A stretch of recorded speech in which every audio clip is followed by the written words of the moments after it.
மூடுறா. நானும் வந்ததுல இருந்து பாத்துட்டு இருக்கேன். கன்சர்னா ஒரு வார்த்தை பேசல. நான் எப்படி இருக்கேன்னு கேட்கல. கலைக்க பப்பாளி பழம் வாங்கிட்டு வந்திருக்க. நான் கேட்ட கேள்விக்கெல்லாம் கவுண்டர் டயலாக் போட்டுட்டு இருக்க. இவ்வளவு நடந்ததுக்கு அப்புறம் நான் உன்னதானே கூப்பிட்டேன். அப்ப நான் உன் மேல எவ்வளவு நம்பிக்கை வச்சிருக்கேன்னு தெரியல.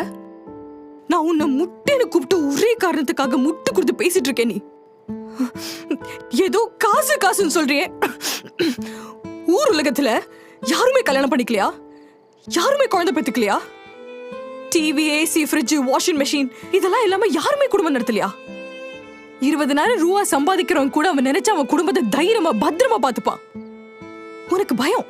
உனக்கு நல்லா ஊர் சுத்தணும், நல்லா தெரியணும். அதுக்கு இந்த கமிட்மெண்ட் ஒரு தடை ஆகுமோன்னு உனக்கு பயம். உனக்கு இன்னொரு பயம் என்னன்னு தெரியுமா? உனக்கு கனவு நான் தானா, இல்ல வேற யாராவது இருக்குமா, இல்ல பெட்டர் ஆப்ஷன்ஸ்.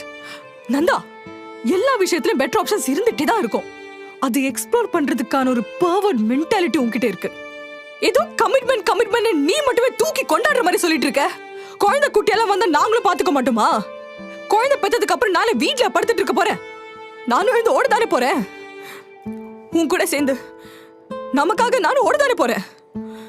வந்ததுல இருந்து இத பத்தி ஏதாவது கேட்டியா? ஏதாவது பேசினியா? ஏதோ வாய்க்கு வந்த மாதிரி பேசிட்டு இருக்க நீ.